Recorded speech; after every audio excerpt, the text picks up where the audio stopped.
Mirisa'da 2 gün kalacaktık fakat 3. günde kalmaya karar verdik. Bir gün daha uzattık otelimizi. Şimdi Veligama kentine geçiyoruz. Veligama kasabası arkadaşlar. Buradan 2 kilometre uzaklıkta bu kasaba. Sörf tutkunları için güzel bir sahil varmış. Oraya bakacağız. Eğer hava güzel olsa da Vera Surf deneyecek bugün. Ve Veligama'da bir Türk köyü varmış arkadaşlar. Kızılay oraya 400-500 adet konut yaptırmış. İnternetten biraz araştırma yaptım. Birçok Türk de orasını ziyaret etmiş. Belki orasını da ziyaret edeceğim, emin değilim. Şu anda Veligama'ya doğru yola çıkacağız. İlk önce bir döviz bürosuna uğrayacağız. Paralarımız bitiyor. Hızla tükeniyor paralarımız. Dolardan Sri Lanka rupisine geçeceğiz. Ayrıca benim genelde kullandığım Agoda uygulamasında kampanya vardı. Kaldığım otel %40 indirimliydi bugün. Aynı otelde kalacağız bir gece daha. Bu gece 14 dolara kalacağız kahvaltı hariç. Kahvaltı dahil 21 dolara kalmıştık. Fakat uygulama bayağı indirim yapmış bize. Biz de onu değerlendirdik bugün. 3. gün Mirisa'da geçecek. Yarın da başka şehre geçeceğiz.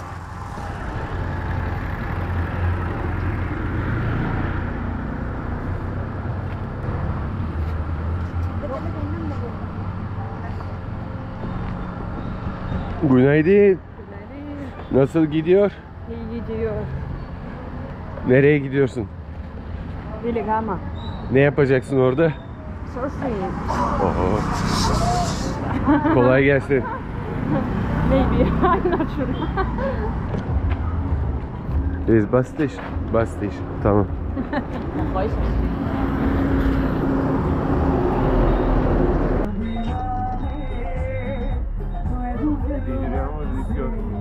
I take photo.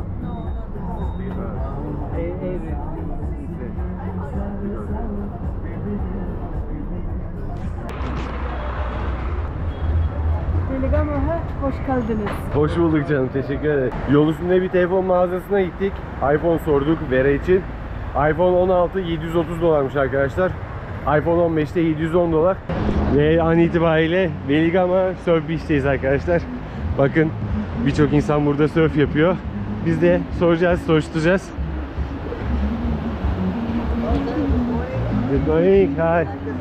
I want maybe. Yeah, video better for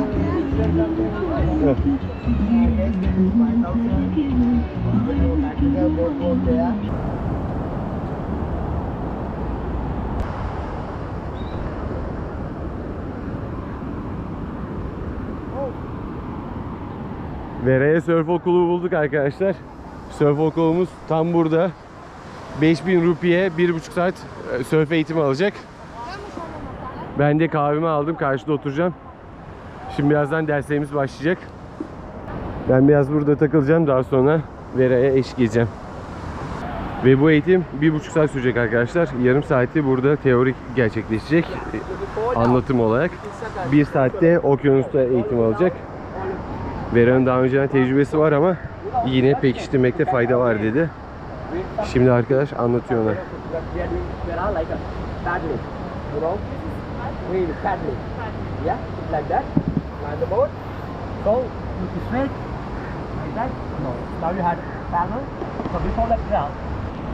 Vera yüzüne koruyucu krem sürdü. Casper gibi oldu, bembeyaz.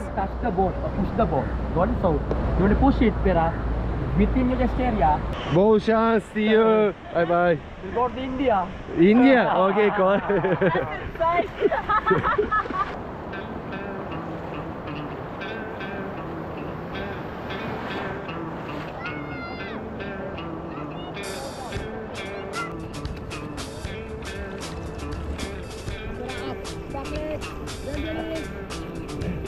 İlk denememiz böyle oldu.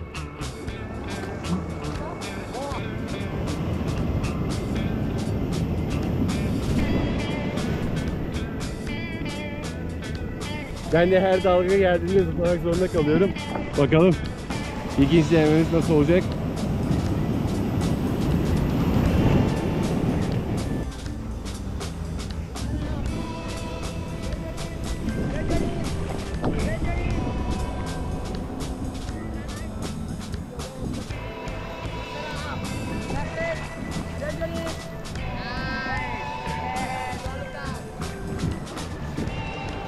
Gitgide ilerleme kat ediyoruz. 3. denememiz oldu. Gayet güzel gitti bu sefer de.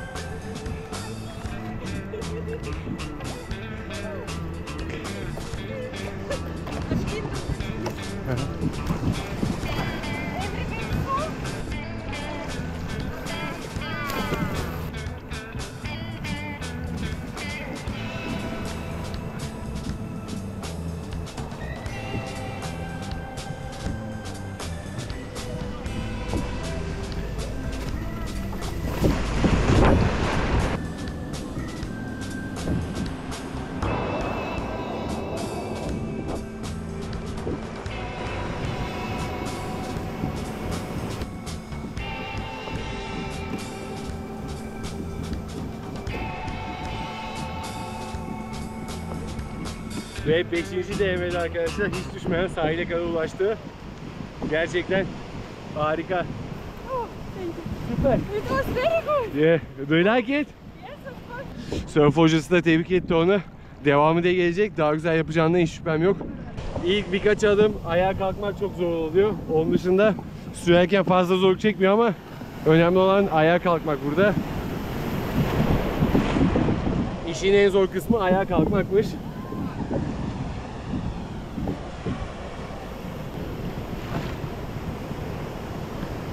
Bakın buraların yerleri nasıl kayıyor.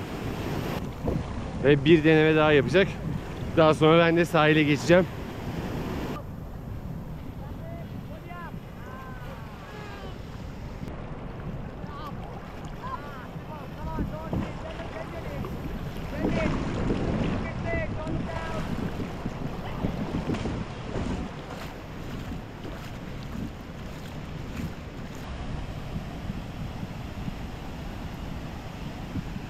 Ve yine başardı arkadaşlar. 7. ya da 8. denemesinde yine sahile kadar geldi. Eğer bir ders daha alırsa çok daha güzel yapacağına inanıyorum ama ilk denemelerinde harikaydı. Bye bye. Thank you bro. Bye bye.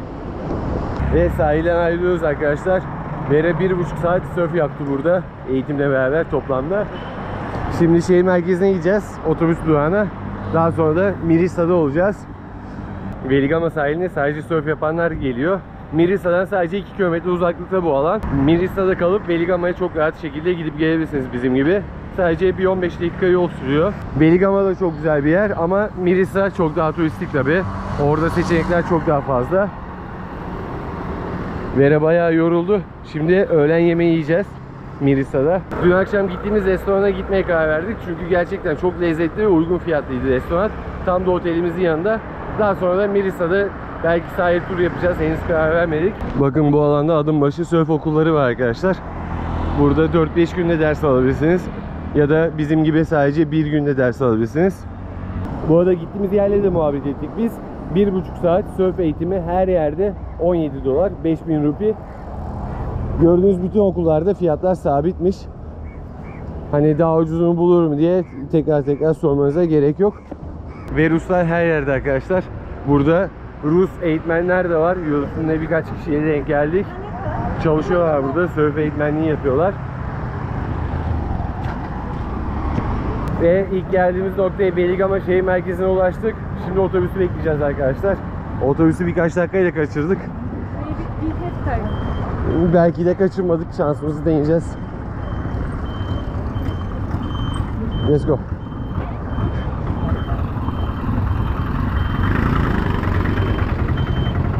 Kaçırmamışız. Yetiştik. Hello, Mirisa.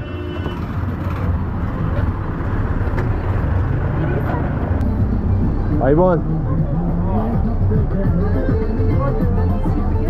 Yes, come.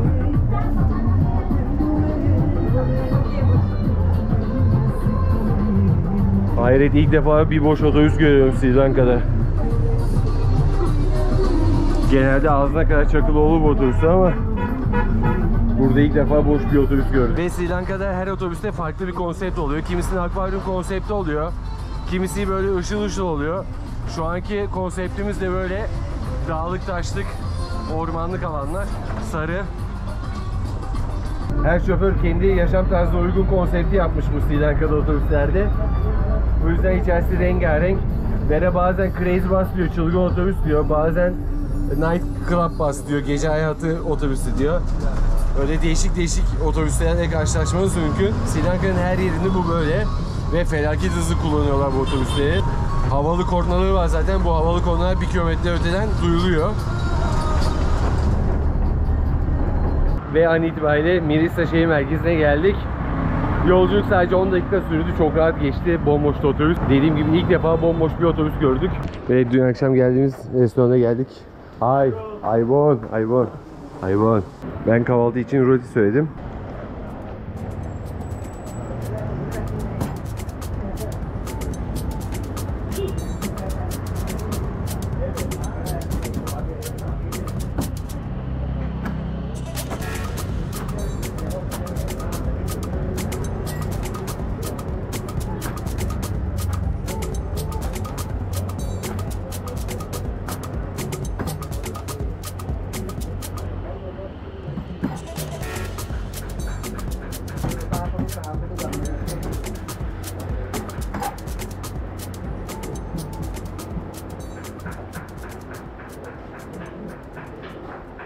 yumurtalı peynirli rotim piştikten sonra hazır olacak. Bir 5 dakika pişiriyor.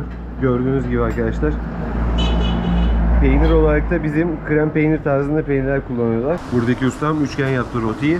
Kimisi yuvarlak yapıyor, kimisi dürüm tarzında yapıyor. Değişiyor bu yerden yere. Menüde de wrap tarzında bir yiyecek vardı. Tavuklu wrap söyledi Vera. Bizim dürüm dönerimiz gibi ama farklı. Ve rotim geldi arkadaşlar. Şöyle kocaman bir roti. Yapımını da gösterdim size. Sri Lanka seyahatim boyunca ne yediğimizi de göstermeye çalışıyorum arkadaşlar. Mutfak açıksa mutfakta da nasıl yapıldığını gösteriyorum. Bu roti gerçekten mükemmel bir şey. En sevdiğim yiyeceklerden bir tanesi oldu. Genelde peynirli ve yumurtalı tercih ediyorum. Mükemmel yapıyorlar arkadaşlar. Ve Sri Lanka'da kaldığımız en huzurlu otelimize geri döndük arkadaşlar. Bu otel gerçekten çok huzurlu. Bakın. Fiyatı da düşmüş. Söylemiştim 14 dolara falan kalıyoruz şu an bu otelde. Mükemmel bir bahçesi var böyle yeşilliklerin arasında. Tam aile ortamı. Zaten tam aile de burada kalıyor otel sahipleri. Onlarla da bayağı muhabbet ettik dün akşam. Şimdi üstümüzü başımızı değiştireceğiz. Çok az dinlenip burada bir sahile gideceğiz. Where we go? Sacred Beach. Evet. Sacred Beach diye bir yer varmış arkadaşlar. Dün akşam orasını görmüştük ama inmedik oraya. Bugün de oraya gideceğiz. Eşyalarımızı aldık. Çamaşırhanedeydi bunlar. Yıkandı. Hoş geldiniz. Hoş bulduk. Otelimizde böyle odası. Biraz sivrisinek var ama bu çok normal bir şey. Sri Lanka'nın her yerinde sivrisinek var. O yüzden zaten perde yapmışlar. Bu perde sivrisineklerden koruyor. Tabii içeride sivrisinek kalmadıysa bu gerçekleşiyor. Her sabahta kahvaltıda öyle 6-7 tane muz alıyoruz arkadaşlar. İkisini üçünü yiyoruz ama yine kalıyor. Bunların hepsini biteceğiz bozulmadan. Muz koleksiyonumuz var şu an burada.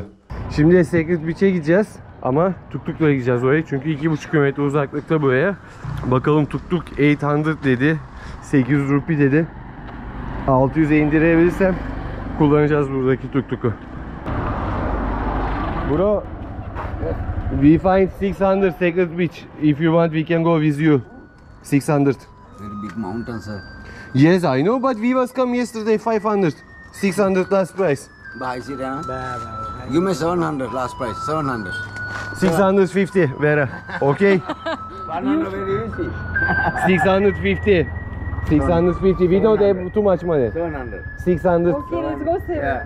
Okay. My wife wants. 700 tamam dedi Vera. Daha fazla uzatmayalım dedi.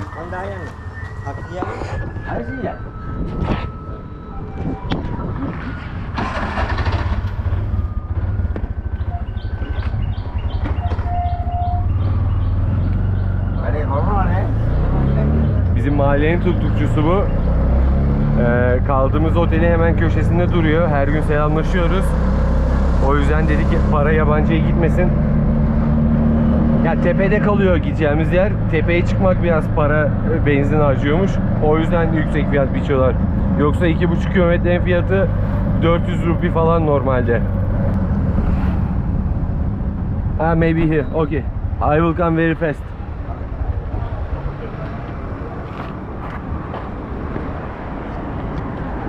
Su almayı unuttuk, rica ettim. Tamam dedi, burada durum dedi.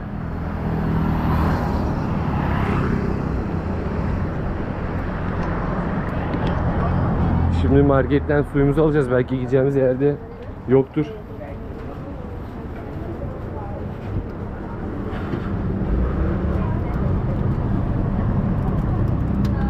Sorry.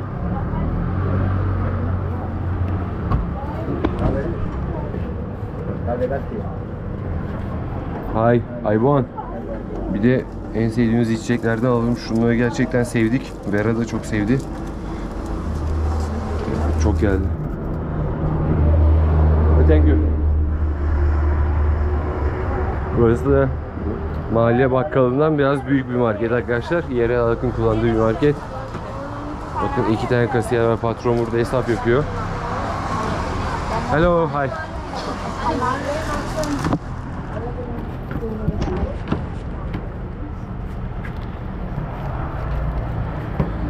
Bakın göstermiştim daha önce. Her ürünün fiyat üzerinde fiyat yazıyor. Abla da hemen ürünlerin üstüne bakıp fiyatları söylüyor. Çok basit işlemler burada. Devlet otomatik etiket bastırıyor fiyatları. Mesela aldığım bu kafe Kahve 140 rupi. Thank you, bye bye. Bu müzik çalan da ekmek arabası arkadaşlar. Sri Lanka'nın ekmekçileri böyle bizim okul teneffüsünde kullandığımız zillerle geziyor. It's okay bro, thank you. How we can stop this bread? Ay, Bread. ekmek, Bread. ekmek istiyor musun?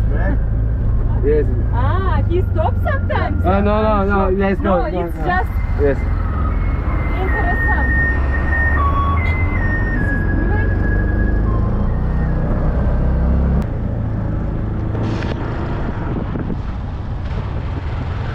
Bir yandan da Vera yolu kontrol ediyor. Kolay gelsin. Teşekkür ederim.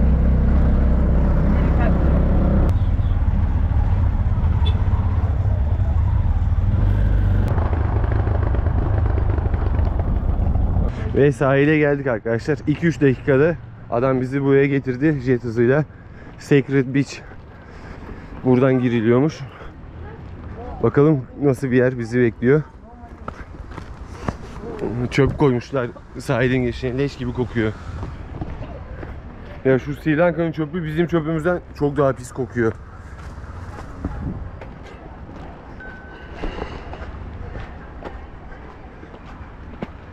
Burada yaşayanlar da var muhtemelen. Çünkü bakın burası bir yer, çamaşırlarını da asmışlar.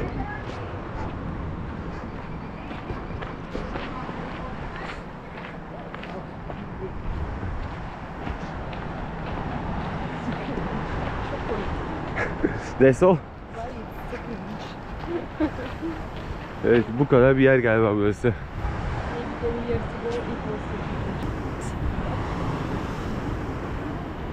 İnsanlar buradaymış. Bir de diğer tarafı varmış buranın. Other side also. Vera. Let's check other side. Şöyle küçük bir koy aslında burası. Ama çok güzel gözüküyor arkadaşlar. Kayaların arasında denize girebiliyorsunuz. 2 tane plaj var. Biz ilkindeyiz şu an.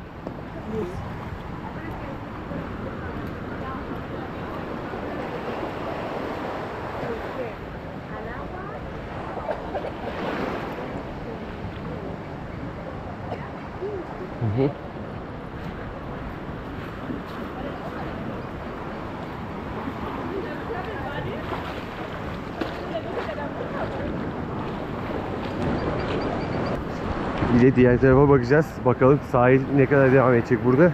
Sonra karar vereceğiz bir yere oturmaya.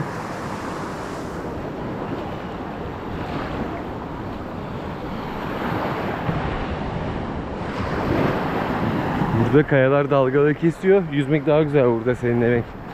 Diğer taraflarda çok dalga oluyor.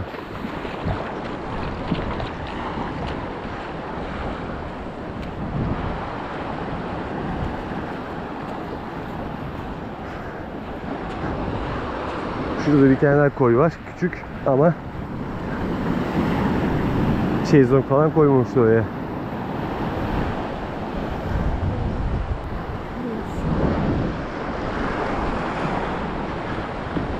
Merhaba arkadaşlar. Secret Beach'e hoş geldiniz. Hoş bulduk canım. Teşekkür ederiz. İlk geldiğimiz yerde oturacağız.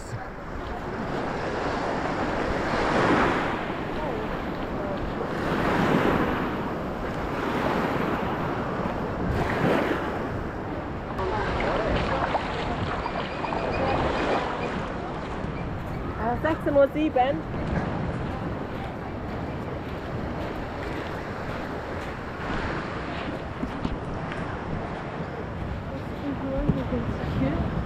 Maybe.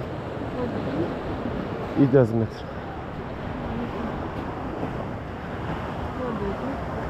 Yes, that's good.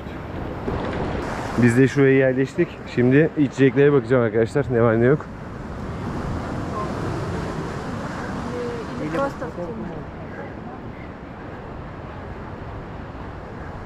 Bizi ilk karşılayan işletme burası oldu. Fakat nereden giriliyor? Yetkili nerede? Bulamadım henüz. 8.5'e indiğiniz gibi ilk durak burası oluyor. Fakat şuradan sahilden diğer tarafa da geçebiliyorsunuz çok rahat bir şekilde.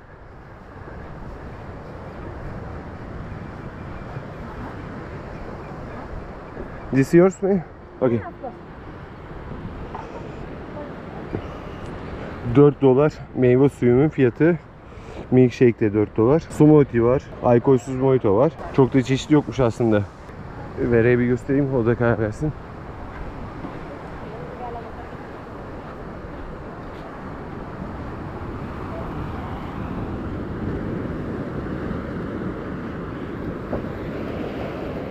Valla meyve suyundan başka bir şey yok ya burada. Çay var, kahve var, o kadar. Melisa sahiline göre biraz daha pahalı burası.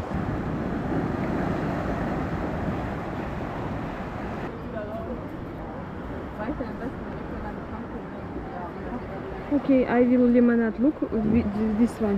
Lemonade. Limonade. Okay.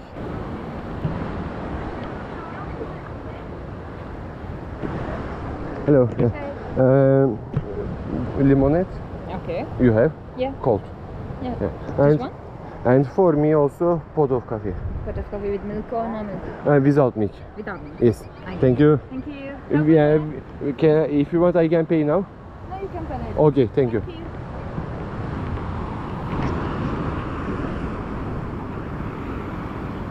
Ödemeyi sonra yaparsın dedi. Önce denize gireceğim sipariş gelmeden önce. Çünkü gerçekten hava sıcak burada. Nem oranı çok yüksek. Bakın ama Melisa sahiline göre çok daha huzurlu bir yerdeyiz. Çok daha sessiz bir yerdeyiz. Herhangi bir müzik yok. En azından burada çok yürüyen olmuyor. Çünkü sahil bundan ibaret.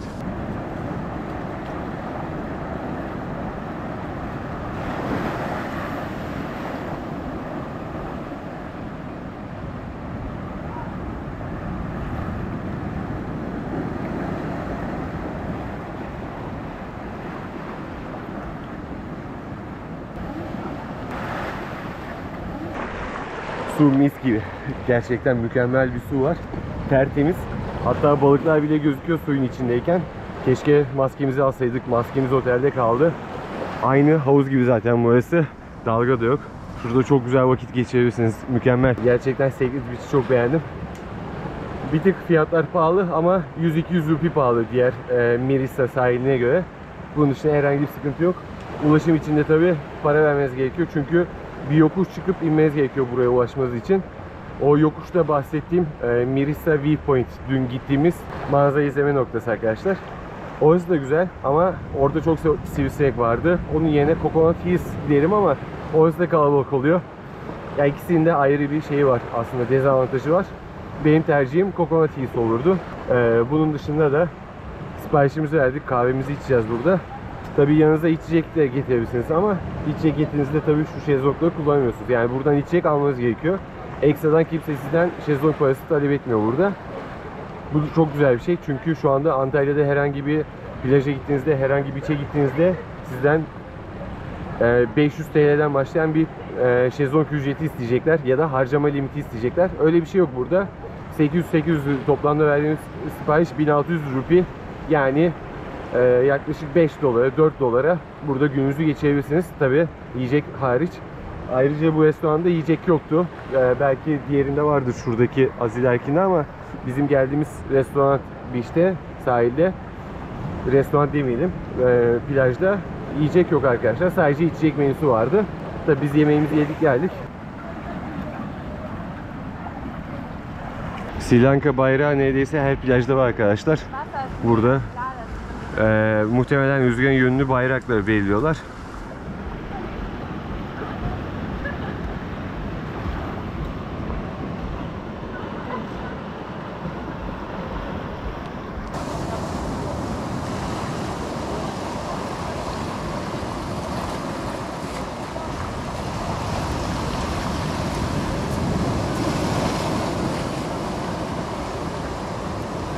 Ve kahvemiz geldi arkadaşlar. Şöyle bir fincanda geldi kahvem.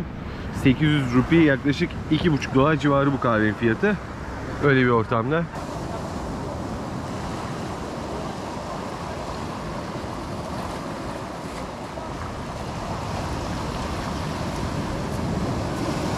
Nasıl gidiyor? İyi gidiyor. Yağmur geliyor.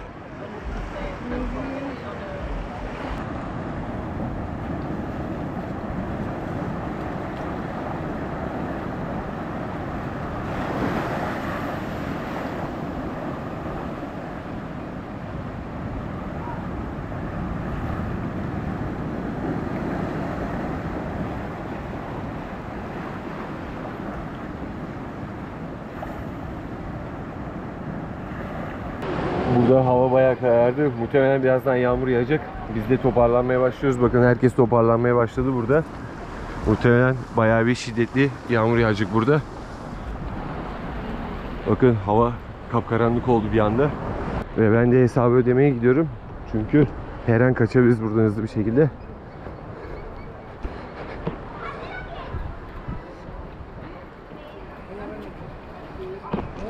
Excuse me. Also, can I pay?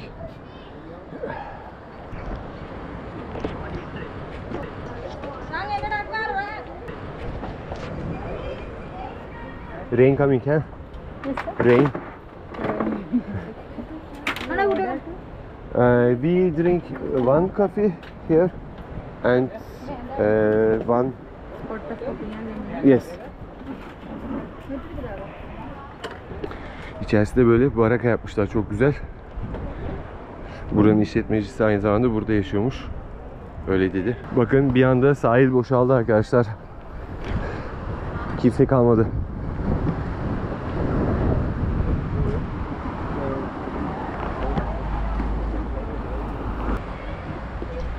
Ve buradan ayrılıyoruz arkadaşlar. Şehir merkezine geçeceğiz. Zaten kimse kalmadı sahilde. Bir yarım saat sonra da hava kararacak. Sacred Beach'i de bitirdik burada. Thank you. Bye bye.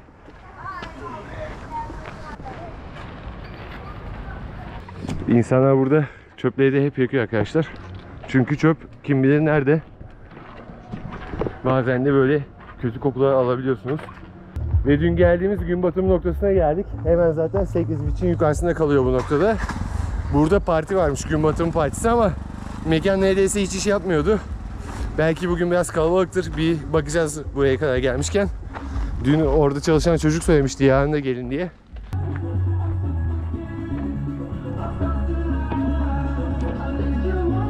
O partinin girişi burası da.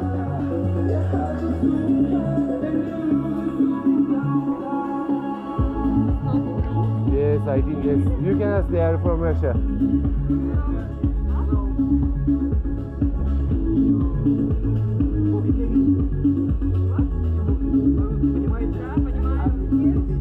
Arkadaşlar yağmur başlıyor. Bu manyaklar şuradaki parti alanına giriş için kişi başı 2500 rupi istediler. Güzel para. 2 kişi 5000 rupi. Tabii ki hayır dedik. Kapıda da 2 tane Rus vardı. Şimdi yağmur başladı zaten. Burada parti martı olmaz. Bütün müzik aletleri, her şey ıslanacak burada. Hem insan yok hem de 2500 rupi para istediler. İçeride toplasanız 10 kişi var. Öyle saçma sapan aktivitelerde yapanlar var tabii. 700 last price if you want. 700? 800 you mean? No, 7. There is a city rice going to... Oh, of course, we will walk. We have time. If you want, let's go 7. 750 you mean? I will... 750. Orta yolu bulduk. Yağmur da başladı. 750'ye anlaştık.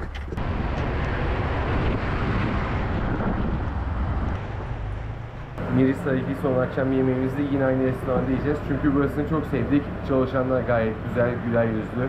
Yemekler leziz, nefis ve ucuz arkadaşlar. Fiyatlar uygun.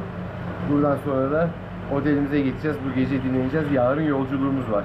Afiyet olsun. Do you know what is it? What is it? Avocado juice. Oo, afiyet olsun. Nasıl, güzel mi? Güzel. Do you want to try? Little bit, yes.